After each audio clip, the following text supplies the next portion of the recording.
Mesopotamia is the geographic region located in southwestern Asia, recognized as the cradle where the earliest civilization of humanity formed and developed. The name Mesopotamia originates from Greek, meaning land between rivers, referring to the territory sandwiched between two great rivers, the Tigris and Euphrates. However, in a broader scope, this region can be defined to include areas that are now eastern Syria, southeastern Turkey, and most of the territory of Iraq. This was once the center of a brilliant culture with influence spreading throughout the Middle East, reaching as far as the Indus Valley in the Indian subcontinent, Egypt, and the Mediterranean region. The historical content covered encompasses the entire developmental process of Mesopotamia, stretching from the distant prehistoric period up to the Arab conquest in the 7th century AD. In the narrow sense, Mesopotamia is the land located between the Euphrates and Tigris rivers, north or northwest of the bottleneck at Baghdad in modern Iraq, called Al Jazeera or the island by the Arabs, while south of this area lies Babylonia, named after the famous city of Babylon. However, in the broader and more common sense, the name Mesopotamia is used to refer to the territory bounded on the northeast by the majestic Zagros Mountains and on the southwest by the edge of the Arabian Plateau, stretching from the Persian Gulf in the southeast to the spurs of the Anti-Taurus Mountains in the northwest. Only from the latitude of Baghdad do the Euphrates and Tigris truly become twin rivers, or raftin as called by the Arabs, rivers that have constantly changed their courses over the millennia. Although the low-lying plain of the Karen River in Persia has always been geographically closely related, it is not considered part of Mesopotamia because it forms a separate river system. Topographically, Mesopotamia south of Al-Ramadi on the Euphrates and the bend of the Tigris below Samarra is flat alluvial land. In the distance from Baghdad to the mouth of the Shah al-Arab, where the confluence of the Tigris and Euphrates empties into the Persian Gulf, the difference in height is only about 30 meters, leading to a slow water flow and heavy silt deposition, causing the riverbeds to become increasingly raised above the surrounding ground. Consequently, the rivers often overflow their banks and may even change course if not protected by high dike systems, although in recent times they have been regulated above Baghdad through the use of drainage channels and reservoirs. The extreme south is a region of extensive reed marshes, also known as hors, which have likely served as a refuge area for oppressed and displaced groups since ancient times. The water supply in the area is irregular. Due to high average temperatures and very low annual rainfall, the ground in the plain at latitude 35 degrees north is hard and dry, unsuitable for plant cultivation for at least 8 months of the year. Consequently, risk-free agriculture, which began in higher rainfall zones and the hilly borders of Mesopotamia in the 10th millennium BC, only truly began in Mesopotamia itself, the heart of the civilization, after artificial irrigation techniques were invented, bringing water to vast stretches of territory through an intricate network of canals. Thanks to extremely fertile soil, combined with irrigation and necessary drainage, southern Mesopotamia became a land of plenty capable of supporting a large population, and the cultural superiority of northern Mesopotamia, which may have lasted until about 1400 BC, was finally overtaken by the south when the people there adapted to the challenge of their situation. Present climatic conditions are fairly similar to those of 8,000 years ago, as evidenced by a British survey of ruined settlements around ancient Hatra, which showed that the southern limit of a zone where agriculture is possible without artificial irrigation has remained unchanged since the first settlement of Al Jazeera. The availability of raw materials is an important historical factor, as is the dependence on materials that had to be imported. In Mesopotamia, agricultural products, livestock, fisheries, and date palms were always plentiful and available for export, along with bitumen sources at Hit. Conversely, wood, stone, and metal were rare or even entirely absent. The date palm yields only rough wood. Limestone is found in the western desert, and metal exists only in the mountains, destining southern Mesopotamia to be a land of trade from the start, where empires could rarely guarantee imports solely by plundering or enslaving neighboring regions. The raw material that epitomizes Mesopotamian civilization is clay. In the almost exclusively mud brick architecture and in the number and variety of clay figurines and pottery artifacts. Mesopotamia bears the stamp of clay more than any other civilization, and nowhere else in the world, but in Mesopotamia and its spheres of influence was clay used as a vehicle for writing. Phrases such as cuneiform civilization, cuneiform literature, and cuneiform law can only apply where people conceive the idea of using soft clay not just for bricks and jars or for stamp stoppers, but as a medium to inscribe signs to which established meanings were assigned, an intellectual achievement amounting to nothing less than the invention of writing. Assessments of the achievements that ancient Mesopotamian civilization accomplished or failed to accomplish, as well as its influence on neighboring countries and the legacy left for posterity, are often posed through the lens of 20th century civilization and are partly colored by ethical overtones. Therefore, the answers given are only relative. Modern scholars often assume the ability to assess the sum total of an ancient Mesopotamian civilization. However, since the Assyriologist Benno Landsberger published his landmark article, The Distinctive Conceptuality of the Babylonian World, Die Eigenbegrifflichkeit der Babylonischen Welt, in 1926, viewing ancient Mesopotamia and its civilization as an independent entity with distinctive characteristics, rather than merely comparing it to modern standards, has become an essential and common requirement in research. Ancient Mesopotamia was a land of many languages and different cultures, with a history broken up into many distinct periods and eras. The area had no real geographic unity and, more importantly, no permanent capital city serving a central role throughout. This very variety makes it stand out from other civilizations with greater uniformity, particularly when compared to Egypt. The script and the religious pantheon constitute the only unifying factors between regions and periods. But even in these aspects, Mesopotamia shows a predilection for multiplicity and variety. Written documents were produced in vast quantities, often with many copies of a single text, and the pantheon consisted of more than 1,000 deities, although many divine names may apply to different manifestations or aspects of a single god. During its 3,000 years of existence, each passing century brought a rebirth and new development to the area. Typically, classical Sumerian civilization deeply influenced the Akkadians and subsequently the UR3 Empire, representing a Sumer-Akkadian cultural synthesis, continued to exercise its influence in the first quarter of the second millennium BC. With the Hittites, large areas of Anatolia were infused with Mesopotamian culture from 1700 BC onward. Contacts via Mari with Ebla in Syria, about 48 kilometers south of Aleppo, go back to the 24th century BC, suggesting that links between scribal schools in Syria and Palestine and Babylonian civilization during the Amarna period, 14th century BC, may have had much older predecessors. At any rate, the similarity of certain themes in cuneiform literature and the Hebrew Bible, such as the story of the flood or the motif of the righteous sufferer, is the result of such early cultural contacts and not of direct borrowing. The world of modern mathematics and astronomy owes a substantial debt to the Babylonians, epitomized by the sexagesimal system, base 60, used for the calculation of time and angles. A system that remains highly practical today due to the multiple divisibility of the number 60. Alongside this are the Greek concept of a day divided into 12 double hours and the zodiac with its signs.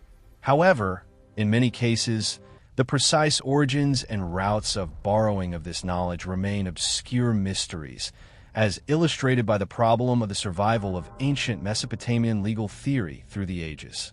The achievements of this civilization can be best expressed through its moral, aesthetic, scientific, and arguably most importantly, literary high points.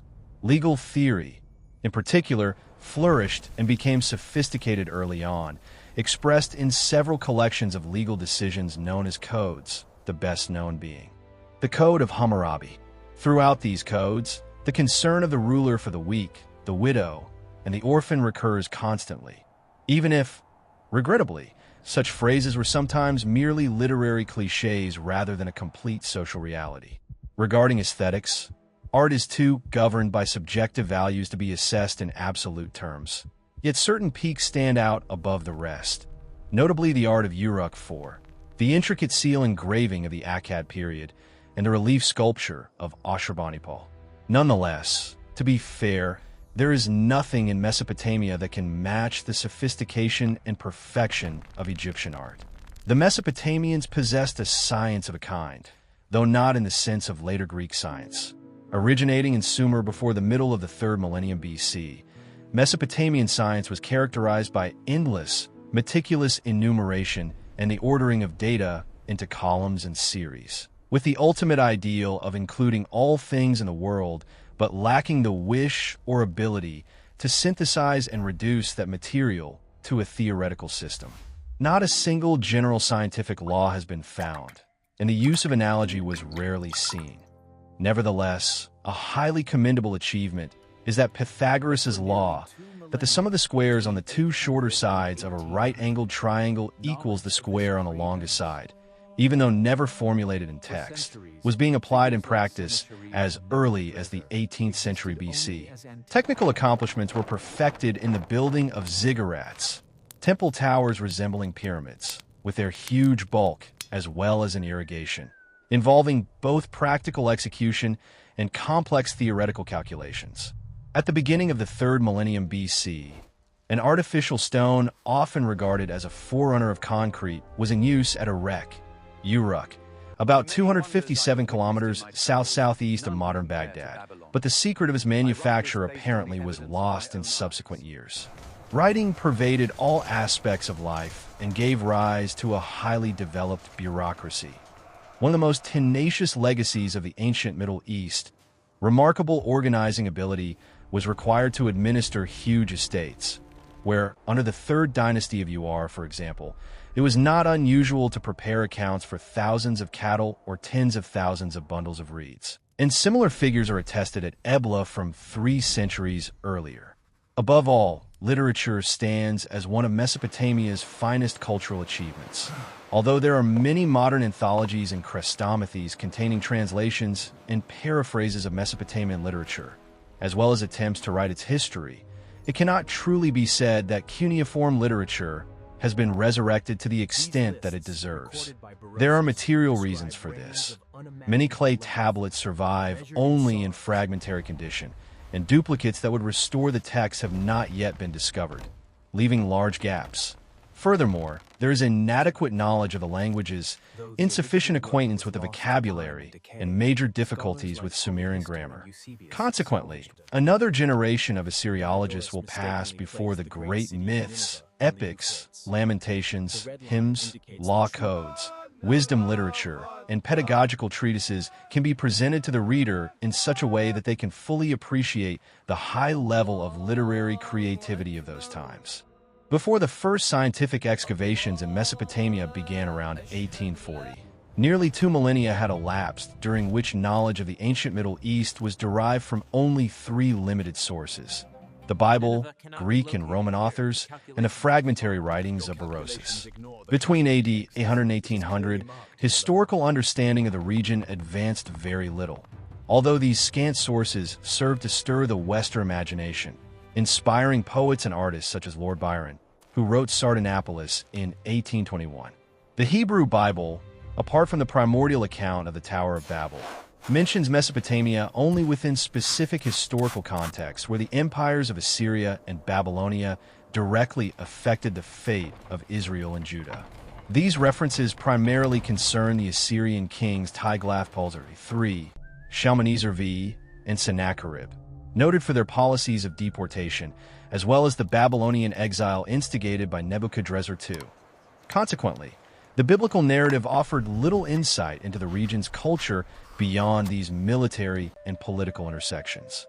Among the classical authors, Herodotus of Halicarnassus was the first to report specifically on Babylon and the rest of Assyria in the 5th century BC, claiming to have seen the city with his own eyes more than a century after the Assyrian Empire's fall.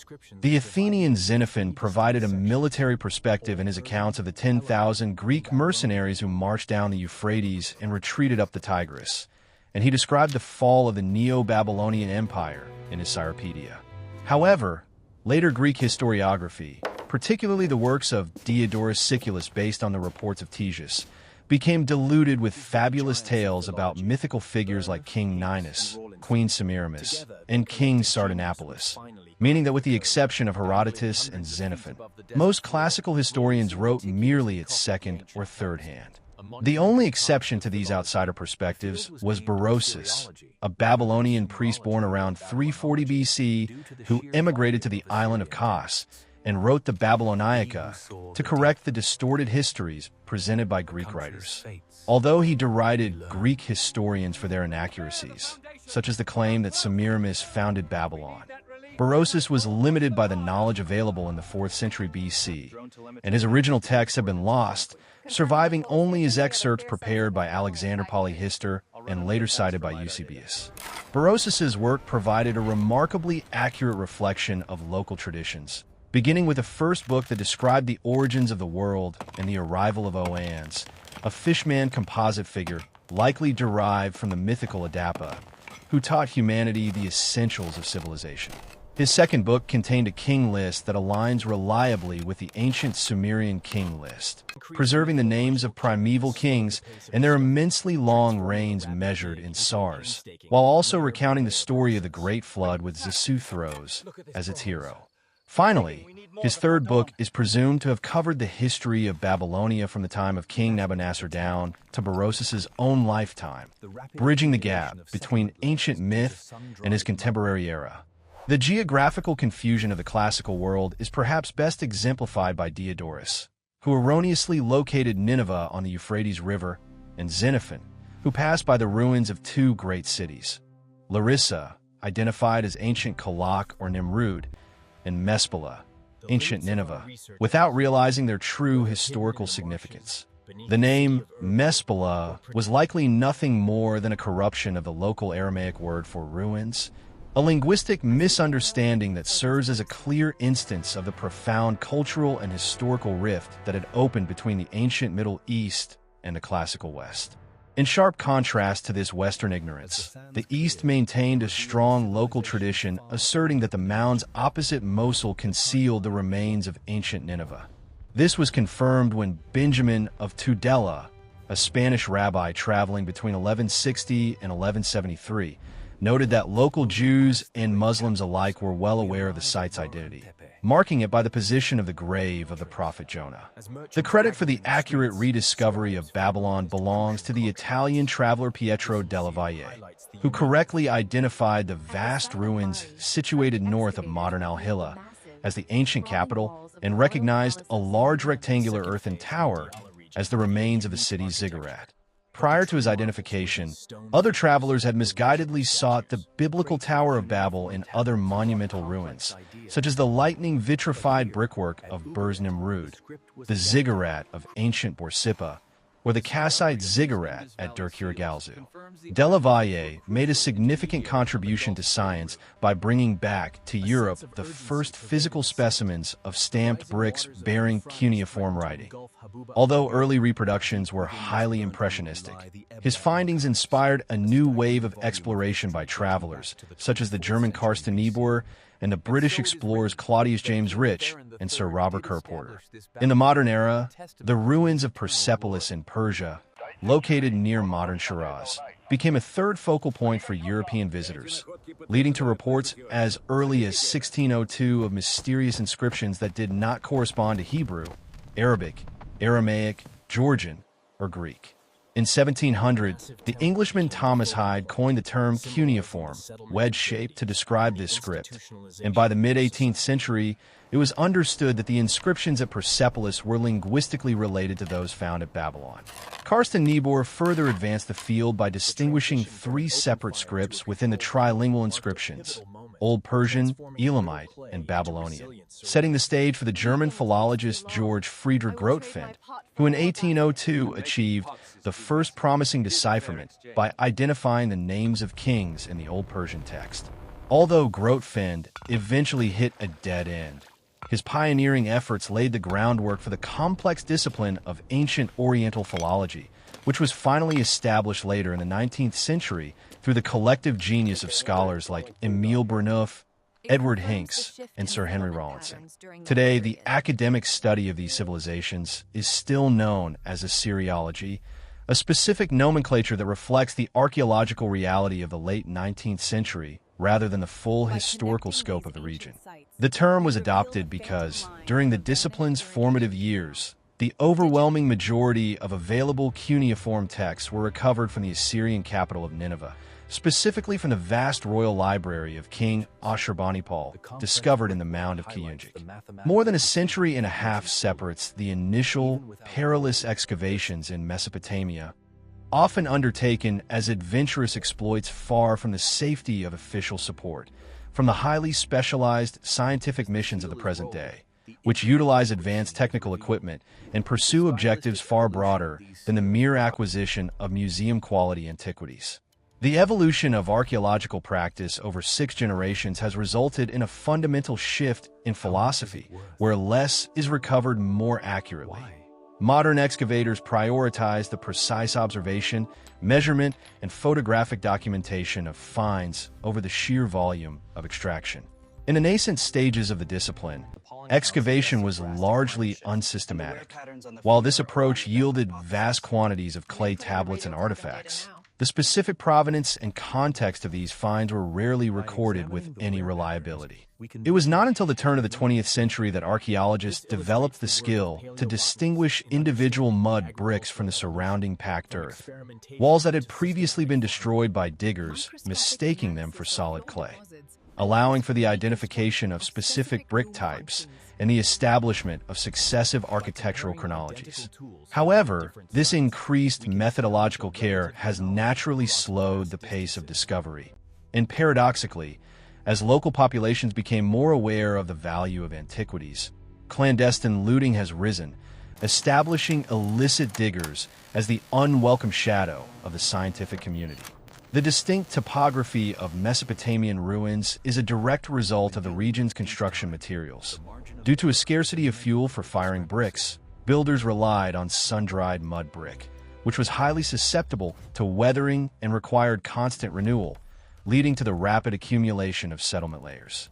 This process created the tell, an Arabic term for a mound, a characteristic feature of the landscape whose name is rooted in the ancient Semitic vocabulary of the 3rd millennium BC. Excavating these mounds presents complex challenges, as archaeologists must navigate both horizontal and vertical axes, account for varying depths of historical strata, and recognize where ancient foundation trenches or reuse of artifacts may have disrupted the original context. While aerial photography has become a crucial tool for identifying ground discolorations of short-lived settlements that did not form mounds, many sites remain inaccessible to research, including those submerged in the reed marshes, those buried beneath modern living cities like Erbil, ancient Arbela, or those capped by inviolable religious shrines and tombs. Archaeological engagement in Mesopotamia has historically been dominated by national undertakings representing France, England, the United States, Germany, Iraq, and others, though international collaboration, such as the joint expedition seen in the 1920s at UR, has become increasingly common since the 1970s. The history of this research is generally divided into 4 distinct phases, the first and longest of which was the era of classic excavations initiated by the French at Nineveh and Khorsabad, ancient Dersherican, in the 1840s, and followed closely by the British at Nineveh and Nimrud, ancient Kalak. This foundational period focused on the great ancient capitals and was defined by the recovery of spectacular monumental art, including the massive Assyrian bull colossi, intricate wall reliefs, and the invaluable library of Ashurbanipal, alongside the mapping of the first comprehensive ground plans of ancient palaces and temples. While the initial phase of excavation successfully resurrected the monumental grandeur of the Neo-Assyrian Empire of the 1st millennium BC, a profound chronological breakthrough occurred in 1877 when French archaeologist Atello, ancient Gersu, pushed the historical horizon back nearly 2,000 years, revealing the existence of the Sumerians, a civilization whose non-Semitic language had previously been known only through bilingual lexical texts found at Nineveh. The excavations at Tel Low were pivotal, yielding not only artistic masterpieces, but also a wealth of inscribed material that established the chronology of the late 3rd millennium BC, paving the way for a golden age of exploration across the region. The French expanded to Susa in Elam, 1884. The Americans targeted the religious capital of Nippur, 1889. The Germans applied rigorous architectural methods at Babylon, 1899, Ashur, 1903, and Uruk, 1912/1928, and the Anglo-American teams uncovered the treasures of Ur, 1918, while German teams in Turkey revealed Hattusa, the capital of the Hittite Empire, starting in 1906. The second major phase of research, beginning in 1925, marked a shift away from the great imperial capitals toward the provinces and peripheral zones, initiated by the American excavation of Jurgen Teep, ancient Nuzu, a site that offered a unique window into provincial life through its old Akkadian, Assyrian, and Hurrian strata.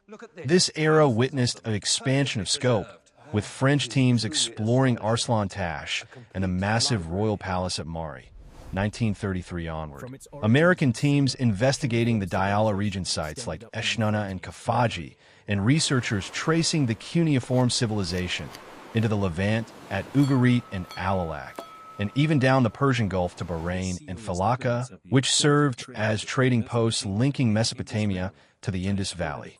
More recently, this phase has included urgent salvage operations ahead of infrastructure projects, such as the excavations at Abuba al-Kabira on the Euphrates, and has yielded groundbreaking discoveries like the Ebla archives in Syria, which contain thousands of tablets from the 24th century BC. In its third phase, the discipline underwent a fundamental methodological shift, moving from the recovery of historical texts and monuments to an anthropological focus on prehistory and protohistory, driven largely by American, Iraqi, Japanese, and Soviet researchers.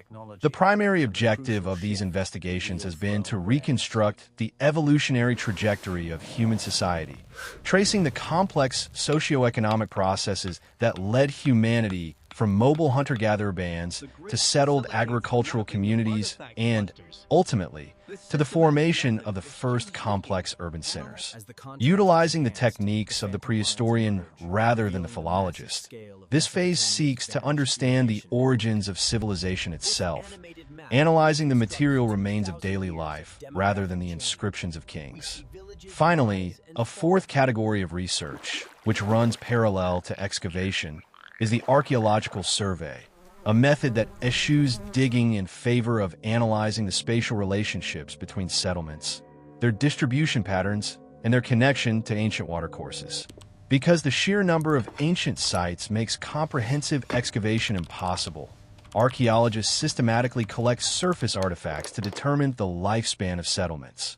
By mapping these findings, they can reconstruct demographic fluctuations, identify the hierarchy between central cities and satellite villages, and trace the phantom lines of vanished irrigation canals, which are revealed when linear arrangements of sites appear on the map. Over the course of the four distinct phases of exploration previously outlined, the fundamental objectives and methodologies of excavation have undergone a radical transformation, broadening from an initial obsession with recovering museum-quality masterpieces to a holistic scientific approach. While the primary motivation of early explorers was the acquisition of spectacular antiquities to fill the halls of European institutions, there was simultaneously a growing, serious interest in the structural ingenuity of Mesopotamia, earning the region its rightful place in the canon of architectural history. Parallel to the linguistic triumphs of philology, the discipline of art history made significant strides by synthesizing evidence from stratigraphic layering and stylistic evolution, particularly through the minute analysis of cylinder seals and pottery sequences, to construct a robust chronological framework. The archaeological lens has also widened to encompass the spiritual and social dimensions of ancient life, where the discovery of graves and diverse burial customs has illuminated the history of religion, a field initially driven by biblical scholarship, but now valued for its own anthropological insights. A similar shift occurred in the study of ceramics, whereas pottery was once collected solely for its aesthetic appeal or art historical significance. Modern researchers meticulously analyze everyday coarsewares to map the distribution of shapes and materials, thereby unlocking critical data regarding trade routes, social stratification, and economic history. Furthermore, the discipline has become increasingly interdisciplinary, requiring the expertise of zoologists and paleobotanists to investigate animal bones and plant remains through pollen and seed analysis, which provide invaluable evidence regarding the processes of domestication, animal husbandry practices, and the agricultural evolution from experimentation to systematic farming. While microscopic analysis of F-ore deposits now allows archaeologists to reconstruct the specific functions of individual rooms within a building. In the transformative period between approximately 10,000 BC and the emergence of large-scale urbanization, 7 distinct yet often overlapping stages of human development can be identified. 1. The sedentarization process, marking the psychological and physical shift from the mobile existence of hunter-gatherers to permanent habitation. 2. The agricultural revolution, transitioning from opportunistic gathering to the deliberate cultivation of grains and legumes. 3. The architectural, institutionalization of society, characterized by the construction of permanent houses and the settlement of deities in dedicated temples. 4. The formalization of death through the establishment of cemeteries. 5. The invention and refinement of pyrotechnology in ceramics, evolving from hand-built clay vessels to wheel-thrown, hard fretwares decorated with incised or painted motifs. 6. The economic restructuring of society through labor specialization. And 7. The dawn of the Chalcolithic period, heralded by the introduction of metallurgy, specifically the smelting of copper. Establishing a reliable chronology for these prehistoric stages is rarely possible through the stratigraphy of a single site. Rather, it relies on comparative analysis across multiple locations based on the typological assumption that technologically simpler artifacts predate more complex ones. While this method provides a relative sequence, the introduction of radiocarbon, carbon-14, dating in the 1950s revolutionized the field by offering a method of absolute dating, measuring the decay of radioactive isotopes in organic materials like bone, wood, and plant fare to calculate the time elapsed since the organism's death. Although archaeologists must account for a margin of error of up to 200 years, a negligible discrepancy when dealing with materials 6,000 to 10,000 years old, and acknowledge the risks of contaminated samples. Radiocarbon dating serves as a vital confirmation of relative chronologies, especially when RefNet and calibrated against the precise data obtained through dendrochronology, the study of annual tree ring growth.